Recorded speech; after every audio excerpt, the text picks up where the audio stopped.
নমস্কার বন্ধুরা, আমি একটা নতুন রেসিপি নিয়ে চলে এলাম। সমুদ্রের কাঁকড়া আলুর রসা।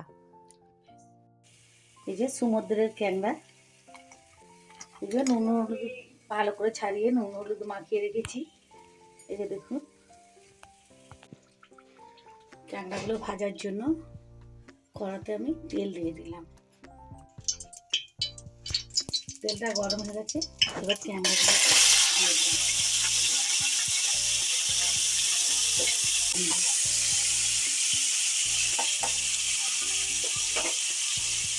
লাল লাল করে ভেজে নিলাম।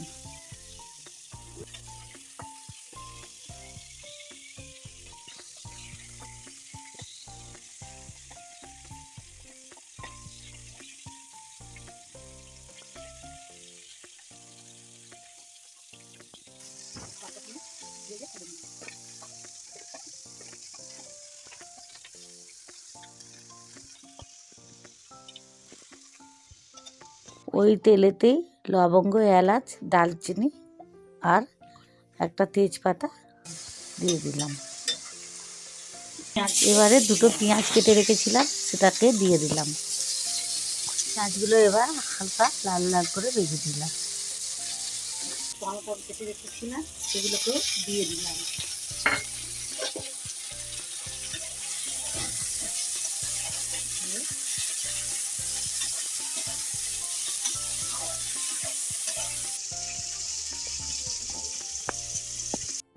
লবণটা পরিমাণ মতো একেবারে দিয়ে দিলাম।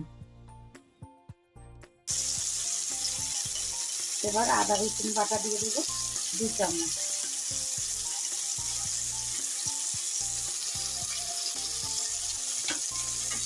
দিয়ে আমি আবারও নেড়ে নেব।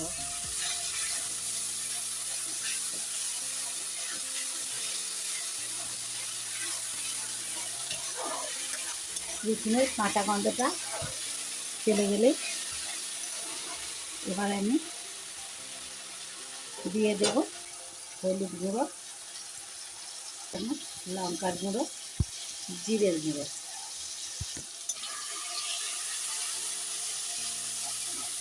দিয়ে সামান্য জল দেব, যাতে না ধরে যায় মশলাটা। দিয়ে ভালো করে কষাবো।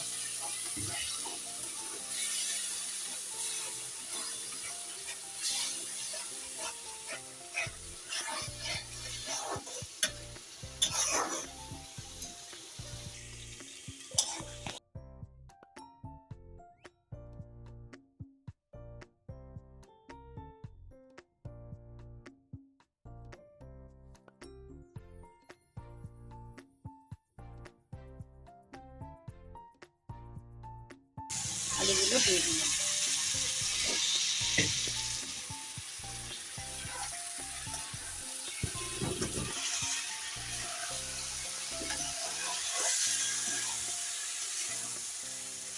ভালো করে কষিয়ে নেব।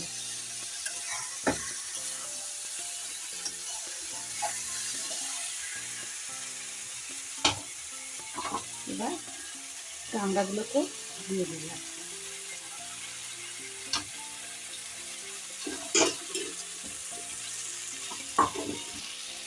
এবারে সামান্য সামান্য জল দিয়ে ভালো করে কষিয়ে নেব।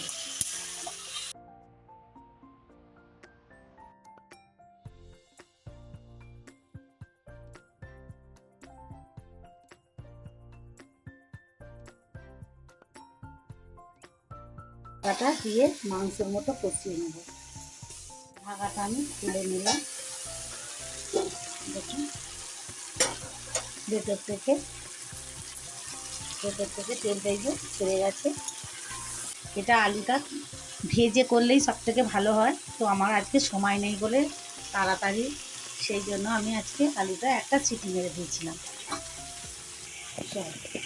দেখুন, তেল ছেড়ে গেছে। এবারে এই যে তেলটা ছেড়ে গেছে, এবারে আমি জলটা দিয়ে দেবো। এটা মাখো মাখো একদম করবো।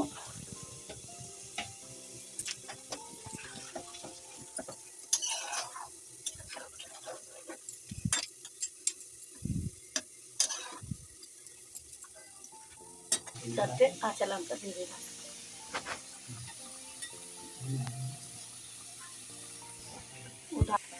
এবারে ঢাকাটা দিয়ে দেবো, ঢাকাটা খুলে নেব।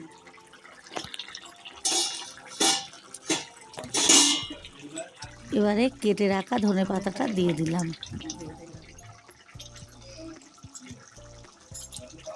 8 চামচ মতো গরম মশলা গুঁড়ো দিয়ে দিলাম। ধোঁয়াটা একদম বন্ধ করে দেবো।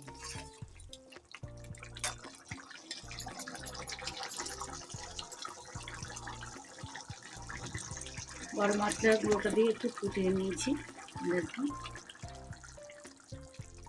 এবারে হয়ে গেছে। এবার ঢেলে নেব। কত সুন্দর হয়েছে দেখুন বন্ধুরা, আপনারাও বাড়িতে এইভাবে একবার ট্রাই করে দেখবেন, অবশ্যই ভালো লাগবে।